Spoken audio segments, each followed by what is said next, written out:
네, 안녕하세요. 이용수입니다. 자, 오늘 성탄절 어떻게 보내셨는지요? 좀 즐겁게 또 재밌게 또 보내신 분들도 계실 것이고, 또 이제 주식하시는 분들 입장에서 내일 또 시장이 더 걱정되시는 분도 상당히 계시지 않을까 싶습니다. 지금 비보전 쇼크 때문에 하한가 맞은 이렇게 종목들이 좀 있는데, 이 부분에 있어서 대응을 어떻게 해야 되느냐. 사실 뭐 대응이 안 된다라고 하실 수도 있겠지만, 이미 뭐 대응이란 자체는 이렇게 악재가 터진 상태에서 대응 자체가 일단 되는 게 아니죠. 여기에서 이제 어떻게 좀 빠져나와야 되느냐, 어떻게 또 매매를 해야 되느냐, 상당히 좀 어려우실 거라고 생각이 됩니다. 그래서 자, 뭐 기업적인 내용과 어떤 뭐 악재, 뭐 호재 그런 걸로 인해서 뭐 어떻게 움직일지를 예상하기가 상당히 힘들지 않습니까? 그래서 그 부분을 떠나서 제가 한번 조금이라도 한번 도움을 좀 드려보고자 이렇게 말씀을 좀 드려보도록 하겠습니다. 일단 텔콘부터 좀 말씀을 좀 드려보도록 하겠습니다. 텔콘 같은 경우에는 최근에 이렇게 보면 개인 수급이 좀 많이 좀 들어왔었어요. 들어오고 나서 조금 이렇게 손절치는 모습을 최근에 볼 수 있습니다. 근데 외인의 수급을 잘 보시면 외인이 매도 이후에 이렇게 조금 이 외인이라고 하면 이제 프로그램 쪽이죠. 들어온 거 보면 여기에서 글쎄 어떤 위치상으로 보면 상당히 좋은데 지금 이 프로그램 쪽도 그렇고 지금 전체적으로 기관들도 매수 이후에 매도량을 본다라고 하면 최근에 또 이렇게 매수한 부분에 있어서 좀 물린 이런 부분도 좀 보여지고 아무래도 개인이 상당히 좀 많이 물려 있는 지금 그런 부분으로 확인이 되죠. 이 부분에 있어서 제대로 좀 탈출을 좀 하셔야 되지 않을까 싶습니다. 무조건 홀딩도 답은 아니고요. 그 다음에 또 무조건 또 여기서 물타기를 하는 것도 정답은 아닌 것 같습니다.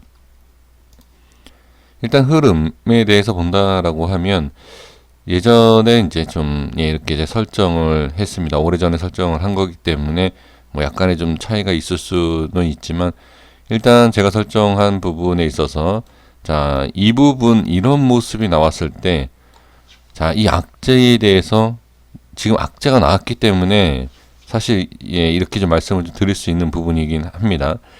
기술적 분석으로 본다라고 하면 위치상 이런 위치상으로만 본다라고 하면 자, 일단은 익절을 하고 나와야 하는 여기에서는 여기가 지지가 안 된다라고 하면 깨지는 위치이기 때문에 사실 여기까지 기다릴 수 있는 근데 보면 그러니까 제 기준으로 말씀을 드린다라고 하면 매수 매도 그렇죠. 일단은 그리고 나서 매수하려고 기다리는 자리가 이 자리입니다. 근데 이 자리가 오지 않고 일단 악재로 바로 개파락으로 지금 이렇게 떨군 상태이기 때문에 사실 매수는 되지는 않는 그런 위치이고 그리고 사실 또 이런 위치에서 좀 악재가 많이 나온다라는 것도 제가 말씀을 드리고 있는데 이게 참 이런 것을 정확하게 어떻게 잡겠습니까? 이게 좀 상당히 좀 어렵고 개인 투자자분들이 어려울 수밖에 없는 그런 위치다. 근데 또 한 가지를 또 살펴본다라고 하면 이 거래량에서 어느 정도 좀 예상치가 나올 수 있습니다.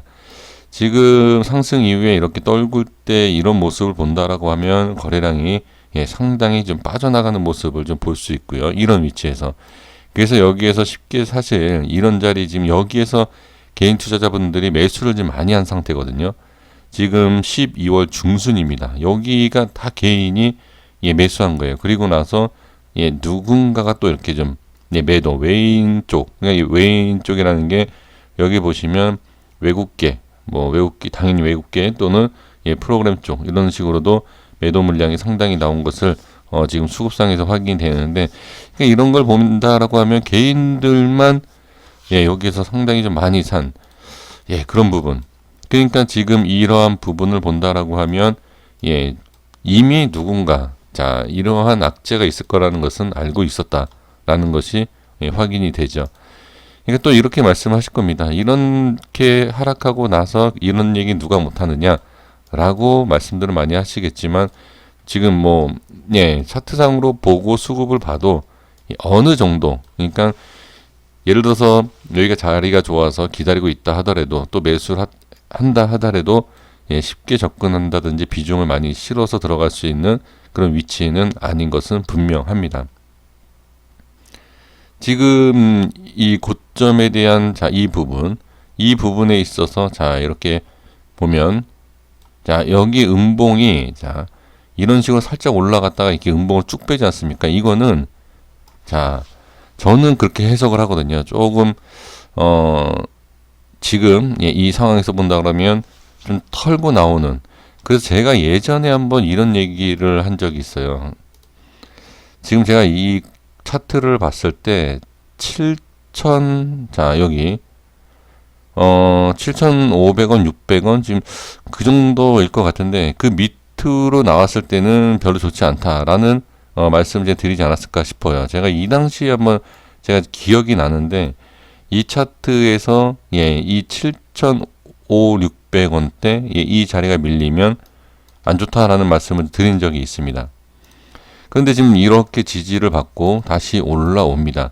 그러니까 이거 같은 경우에는 글쎄 아까도 제가 말씀을 드렸지만 여기에서 일단은 손절, 그러니까 7,500-600원대 이게 빠지면 안 좋다라는 게 저는 이것 때문에 또는 이러한 모습 때문에 말씀을 드렸는데 지금 이 모습, 이 음봉이 생기기 전에 제가 이 녹색을 설정을 한 거거든요.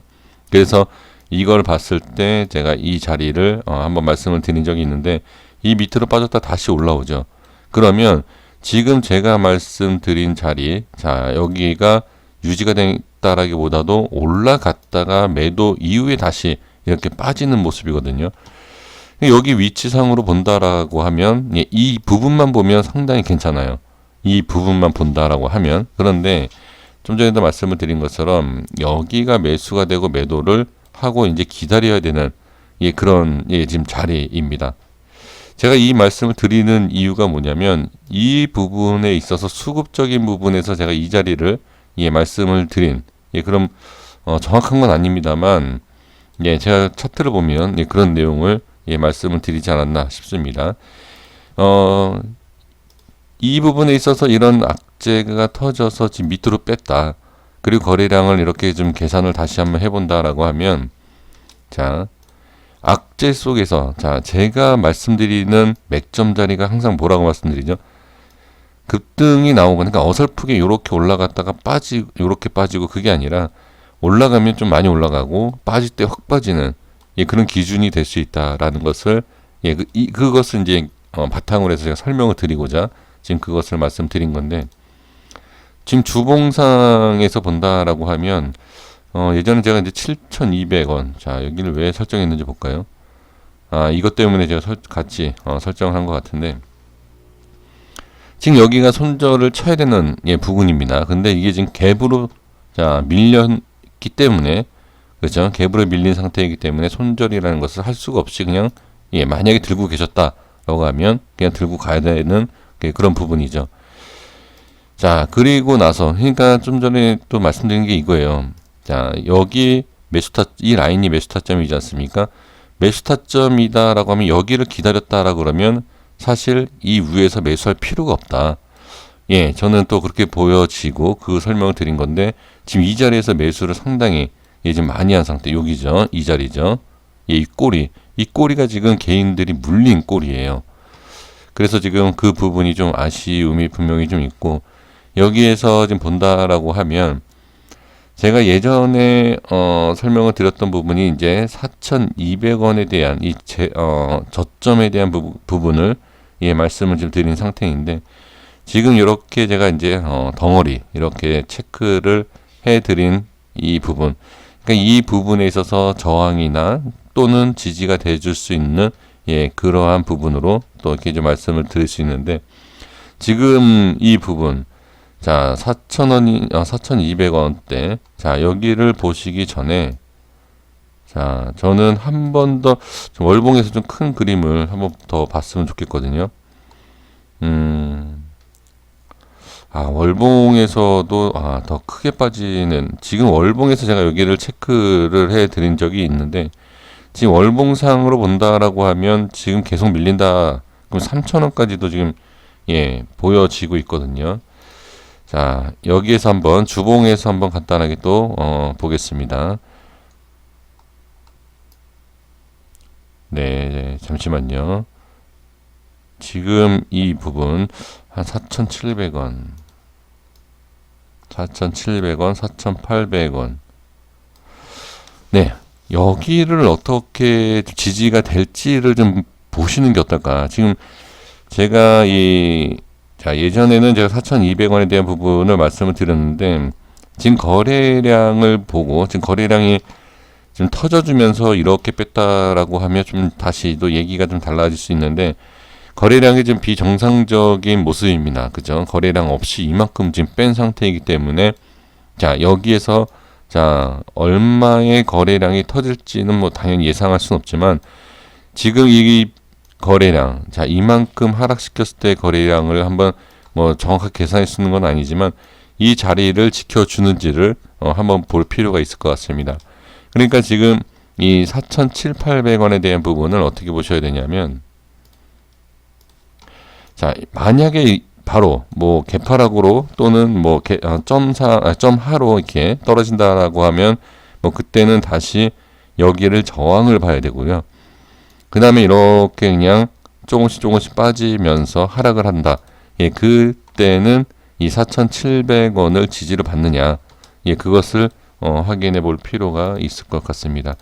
자, 그래서 지금 위치상으로 본다라고 하면 한 10에서 한 13% 정도, 이 정도의 지금 하락이 나오고 있는데, 이 부분을 한번 확인해 주시고요. 그 다음에 만약에 여기에서 지지가 되고 반등이 나온다라고 하면 저는 현금화를 일부분씩이라도 조금 하셔야 된다. 그렇게 말씀드리고 수 있고요. 그 다음에 이제 이 밑으로 쭉 빠졌습니다. 뭐 점으로 뭐 점하로 말씀드리면 그렇지만 개파라고 시작을 하던 아니면 이렇게 쭉 밀리던 만약에 이렇게 쭉 밀렸을 때 여기 이탈 시에는 조금이라도 현금화 하셔야 됩니다. 그리고 나서 밀리고 나서 올라올 때도 이 근처에서는 현금화를 조금씩이라도 해 주시는 것이 좋을 것 같습니다. 지금은 뭐 장중이 아니기 때문에 자, 이렇게 내려갔다가 올라오고 어떻게 될지는 알 수가 없지 않습니까? 만약에 장중이다라고 하면 그 상황을 보면서 뭐 대응을 할 수 있겠지만 지금 그 대응이 되지 않기 때문에 자, 여기에서 반드시 꼭 해주셔야 될 것은 다시 말씀드리지만 이렇게 밀 때 자, 여기 밀릴 것 같다라고 하면 다시 올라가더라도 밀렸다 다시 올라가더라도 이 뚫리는 그 순간 이 근처에서는 현금화를 해 주셔야 됩니다. 그리고 밀렸다가 올라갈 때 이 근처에서도 현금화를 반드시 좀 해 줘야 된다. 이유는 여기가 밀리면 당연히 좀 많이 밀릴 것 같다라는 생각이 있고요. 그 다음에는 만약에 여기를 지지를 받는다. 그리고 또 밑에까지 내려오지 않는다. 그러면 당연히 홀딩이고, 자, 이렇게 지지하는 척하다가 확 밀릴 수도 있어요. 그리고 다음에도 밀릴 수 있고, 그 다음 날에도 밀릴 수가 있습니다. 그래서 일단은 밀리기 전까지는 홀딩을 하되, 밀렸다가 자, 이렇게 지지를 받고 올릴 때 있지 않습니까? 지지를 받고 올릴 때 저는 이 음봉 캔들, 자, 음봉 캔들 한 중간이라고 좀 볼 수 있겠지만 제가 이미 한번 설정을 해드린 이 6,300원 이 밑으로 이 자리 밑으로는 조금씩 현금화 해 주시는 것이 어떨까? 이 자리하고 지금 이 7,200원은 당연히 강한 지금 저항이 생길 수 있는 부분이기 때문에 저는 그렇게 좀 조금씩 현금화를 해주시는 것이 좋을 것 같다라고 말씀드리겠습니다. 그리고 당연히 여기 위에 올라온다. 아무리 뭐 악재라고 하더라도 사실 이 내용을 가지고서 이 주가가 자, 여기에서 이렇게 올라간 것이라고 저는 보여지진 않습니다. 그래서 일단 이런 악재 속에서 그 이 내용이 지금 이 일시적인 부분일지 뭐 장기적으로 악재가 나온 건지 알 수 없지만 저는 그래요. 이 영향, 그냥 예를 들어서 이러한 부분이다 라고 하면 이렇게 그냥 끝나는 부분이 맞는데 지금 위치에서는 이 내용이 정말로 이 종목이 그냥 바로 끝이 나는 건가? 저는 그렇게 보여지진 않거든요. 한 번 정도의 기술적 반등이 나오지 않을까. 그래서 자, 기술적 반등 또는 이 약재가 크게 영향을 안 준다. 물론 영향이 없진 않겠죠. 근데 영향을 안 줄 수는 없지만 주식은 주식대로, 그렇죠? 그리고 제가 기업은 기업대로 이렇게 따로 봐야 된다라고 말씀드리지 않습니까? 그래서 이게 상당히 안 좋은 내용이다 하더라도 올렸다가 빼는 이렇게 정리를, 그러니까 이런 내용이죠. 이런 모양이 나올 수 있기 때문에 자, 빼더라도 바로 그냥 이런 식으로 바로 이렇게 빼지는 않지 않을까, 저는 그렇게 보여집니다. 그러니까 이렇게 제가 이제 대응에 대해서 말씀을 드렸지 않습니까? 이 자리가 밀리면 부분 손절 또 현금화 해야 된다라는 내용이, 그런 악재가 그냥 받아들여서 이 종목이 작업이 끝나는 그런 부분이다라고 그냥 쭉 밀리겠죠. 그러니까 이게 여기가 왜 중요하냐면, 일단 텔콤 같은 경우에는 이때 17년도 18년도에 작업이 끝났어요. 여기에서 한 파동이 이미, 그러니까 제가 이전에도 한 말씀을 드렸지만 이런 큰 파동 나왔을 때 따라가면 안 된다. 이 올라가면 그냥 끝이지 여기에서 추가로 올라간다라는 것을 생각하지 마셔야 된다라고 내용을 말씀드렸던 내용이 이거예요. 이런 거. 이런 것 때문에 제가 이제 그런 말씀을 좀 드렸던 건데, 어쨌든 뭐 중요한 것은 지금 이 상황에서 그걸 말씀을 드릴 내용이 좀 불필요한 내용이죠. 그래서 이 근처에서는 현금화 어느 정도 해주시고, 그 다음에 지지가 되는 상황이다라고 하면 반등이 나올 때, 반등 나오는 것 같다. 꼭 여기를 지지를 하지 않고 이 근처에서 반등이 나올 것 같다라고 하면 이렇게 큰 상승이 나올 거다라고 예상하지 마시고 어느 정도 현금을 확보를 조금 하시는 게 어떨까, 저는 그렇게 보여집니다. 네, 이렇게 좀 말씀을 드리도록 하겠습니다. 자, 에스테파마도 봐야 되는데, 자, 잠깐 차트 내용은 같기 때문에 지금 보시면 상태가 똑같습니다. 수급상으로 보면 개인이 계속 샀습니다. 최근에. 자, 차트로만 바로 말씀을 좀 드려볼게요. 주봉상에서 제가 이제 이렇게 라인대를 이렇게 설정을 해드렸는데, 이 위쪽 같은 경우에 지지해주면 좋은데 지금 지지 못하고 지금 바로 이렇게 지금 통째로 밀린 상태입니다. 자, 이렇게 된다라고 하면 당연히 뭐 만원대 이렇게 좀 볼 수 있겠죠. 사실 근데 좀 너무 많은 추가락이기 때문에 일단은 여기에서 반등 똑같아요. 내용은 내려올 때 쭉 빠진다라고, 그러니까 빠지는 분위기다라고 하면 조금 남들보다 빠르게 그냥 현금화를 어느 정도 한꺼번에 하면 안 됩니다. 왜냐하면 여기에서 이제 겁이 나기 때문에 다 매도를 칠 겁니다. 그럼 주가가 빠지죠. 그럴 때 다시 한번 들어 올릴 수가 있습니다. 그러니까 부분적으로 반드시 대응을 하셔야 된다. 한꺼번에 던지면 안 됩니다. 부분적으로 대응을 해주시고, 쭉 밀릴 것 같다. 그래서 이제 만원 밑으로 빠진다 그러면 당연히 여기에서도 현금화가 계속 들어가야 되고, 그 다음에 반등이 나올 때도 지금 여기에 대한 제가 체크해야 되는 이 부분이 저항이 상당히 많은 부분이기 때문에 역시 현금화를 해 주시면 좋을 것 같습니다. 그러니까 지금 어려우실 거예요. 제가 말씀드리는 게 도대체 어디서부터 어디까지가 현금화냐 이렇게 좀 질문하실 수 있는데, 그 장중에 제가 그것을 좀 보면서 말씀을 좀 드리면 좋은데, 지금 그게 어떤 상태가 될지 모르기 때문에 미리 예상하고자 말씀드릴 수 있는 내용은 고작 이거밖에 없어요. 그래서 자, 그러니까 기준을 더 제가 짧게 잡아드린다라고 하면 이 중간을 그냥 보겠습니다. 그러니까 뭐 밑으로 개파락으로 시작한다라고 하면 어느 정도 현금화 시작을 하셔야 되고, 한 11,000원대 이후에서 시작을 해주면 당연히 좋겠죠. 그래서 11,500원이나 뭐 근처 반등이 나오던 뭐 이렇게 쭉 내려갈 때 이 기준으로 한번 현금화를 해주시는 게 어떨까, 그렇게 생각을 해봅니다. 그리고 당연히 올라올 때는 조금씩 기다리시면서 이 올라올 때마다 이 구간대로 현금화 해주는 것도 상당히 좋다, 저는 그렇게 보여집니다. 여기까지 하겠습니다. 구독과 좋아요 부탁드리겠습니다. 네, 감사합니다.